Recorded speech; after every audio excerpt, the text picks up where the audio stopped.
علیکم ورحمۃ اللہ وبرکاتہ۔ بسم اللہ الرحمن الرحیم۔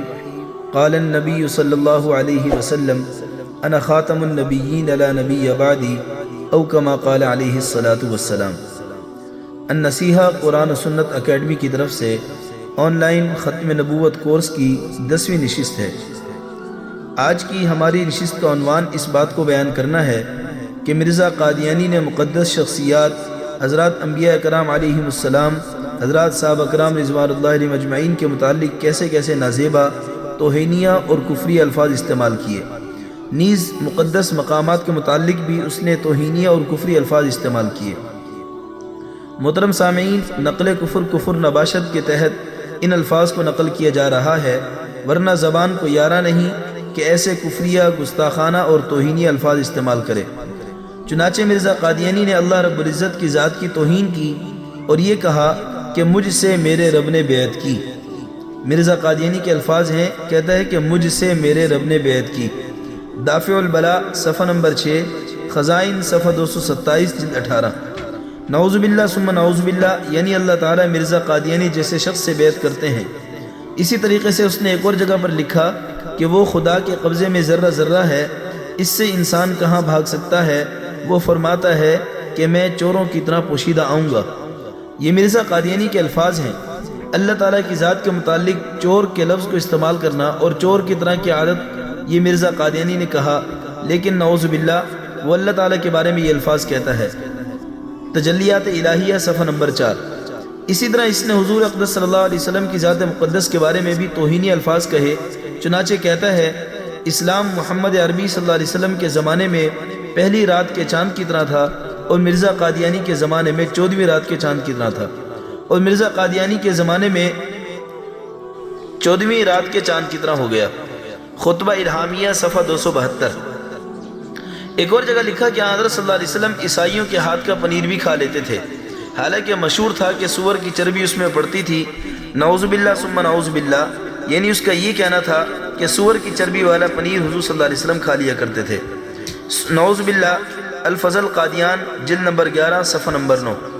اور ایک جگہ یہ شعر لکھا کہ محمد صلی اللہ علیہ وسلم، محمد پھر اتر آئے ہیں ہم میں اور آگے سے ہیں بڑھ کر اپنی شان میں، محمد دیکھنے ہو جس نے اکمل، غلام احمد کو دیکھے قادیان میں۔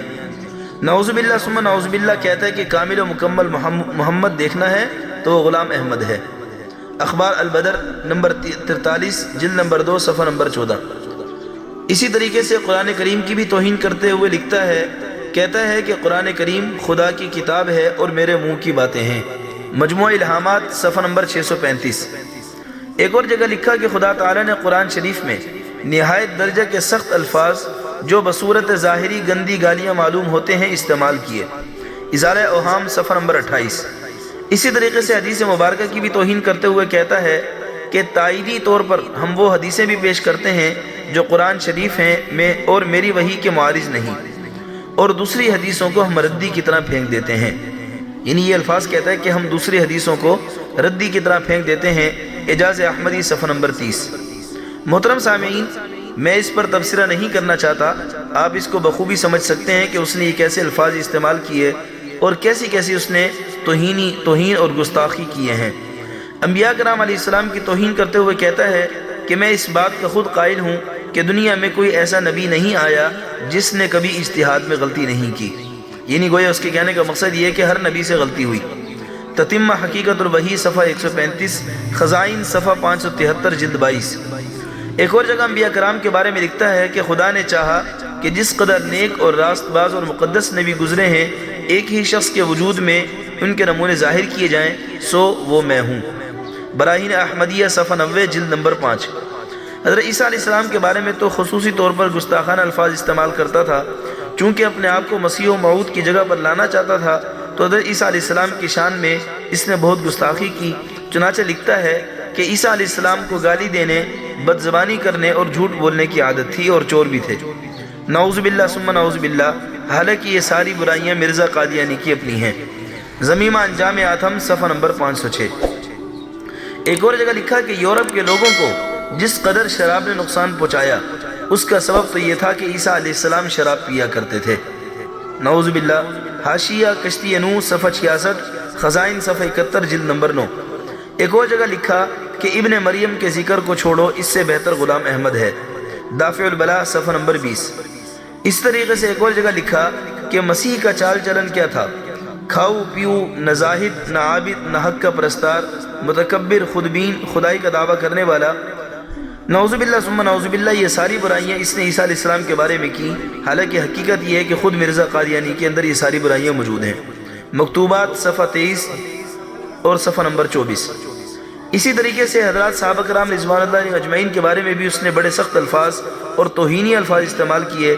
کہتا ہے کہ بعض نادان صحابہ جن کو درایت سے کچھ حصہ نہ تھا، بعض نادان صحابہ کا لفظ استعمال کیا۔ زمیمہ نصرت الحق صفحہ 120، خزائن 285 جلد 21۔ اور ایک اور جگہ لکھا کہ میں وہی ہوں جس کی نسبت ابن سیرین رحمۃ اللہ علیہ سے سوال کیا گیا کہ کیا وہ حضرت ابو بکر رضی اللہ عنہ کے درجے پر ہیں، یعنی اپنے بارے میں کہتا ہے، تو اس نے جواب دیا کہ ابو بکر تو کیا، وہ تو بعض انبیاء سے بھی بہتر ہیں، یعنی اپنے بارے میں کہتا ہے کہ میں انبیاء سے بہتر ہوں۔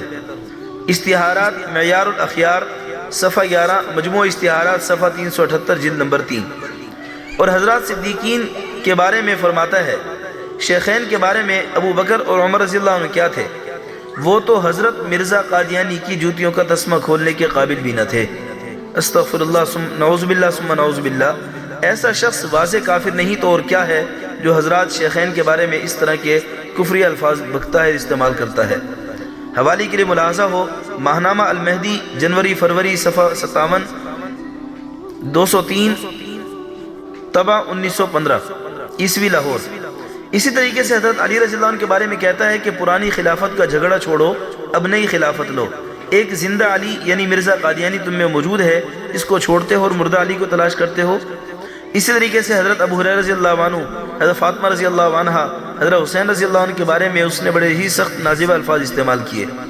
غار ثور کی توہین کرتے ہوئے کہتا ہے کہ نہایت متعفن جگہ، تنگ و تاریک جگہ، حشرات اور عرض کی نجاست کی جگہ تھی۔ حضور صلی اللہ علیہ وسلم کی وہ غار ثور کہ جہاں آپ صلی اللہ علیہ وسلم نے قیام فرمایا، اور اس کے متعلق یہ کہتا ہے کہ نہایت متعفن اور نجاست کی جگہ تھی۔ حاشیہ تحفہ گولڈویہ صفحہ 70۔ مکہ اور مدینہ کی توہین کی، کہتا ہے کہ لوگ معمولی اور نفلی طور پر بھی حج کرنے کو جاتے ہیں، مگر اس جگہ یعنی قادیان میں نفلی حج سے بھی زیادہ ثواب ہے، اور غافل رہنا نقصان کا باعث ہے۔ حوالہ آئینہ کمالات صفحہ 352۔ آگے کہتا ہے کہ 3 شہروں کا نام اعزاز کے ساتھ قرآن شریف میں درج ہے، مکہ، مدینہ اور قادیان، اور عام مسلمانوں کی توہین کرتے ہوئے تو اس نے بڑی کھلی زبان استعمال کی۔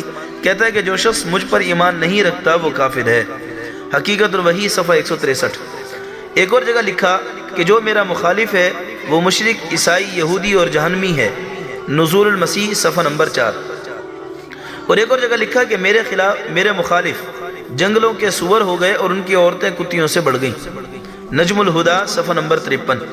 اب اس کی زبان کی پاکیزگی کو بھی دیکھ لیں کہ کیسی بازاری زبان استعمال کرتا ہے۔ کہتا ہے کہ میری ان کتابوں کو ہر مسلمان محبت کی نگاہ سے دیکھتا ہے اور اس کے معارف سے فائدہ اٹھاتا ہے اور میری دعوت کی تصدیق کرتا ہے اور اسے قبول کرتا ہے، مگر رنڈیوں کی اولاد نے میری تصدیق نہیں کی۔ آئینہ کمالات اسلام صفحہ 547-48۔ اب آپ اس کی زبان کی پاکیزگی کو دیکھ لیں کہ کیسی بازاری زبان استعمال کرتا ہے۔ بتائیے کہ کیا یہ شخص نبی ہو سکتا ہے؟ نبی ہونا تو درکنار، ایک سچا مسلمان اور ایک شریف آدمی بھی نہیں کہلایا جا سکتا۔ اس لیے انتہائی مختصر وقت کے اندر بطور نمونہ کہ آپ کے سامنے ہم نے یہ چیزیں پیش کر دیں، ورنہ اگر ان کو شمار کیا جائے تو پوری کتاب تیار ہو سکتی ہے۔ دعا ہے اللہ رب العزت ہمیں عقیدہ ختم نبوت کو سمجھیں اور اس کو پھیلانے کی توفیق عطا فرمائے، اور مرزا قادیانی جیسے ملعون شخص سے برات اور ہمیشہ اس کی حقیقت کو بیان کرنے اور لوگوں کے سامنے اس کی حقیقت کو آشکار کرنے کی توفیق عطا فرمائے۔ آئندہ نشست میں انشاءاللہ ہم اس بات کو بیان کریں گے کہ مرزائی کیوں کافر ہیں، یعنی ان کی وجوہ تکفیر کیا ہیں، اہل سنت والجماعت کن وجوہات کی بنا پر ان کو کافر کہتے ہیں اور سمجھتے ہیں۔ السلام علیکم ورحمۃ اللہ وبرکاتہ۔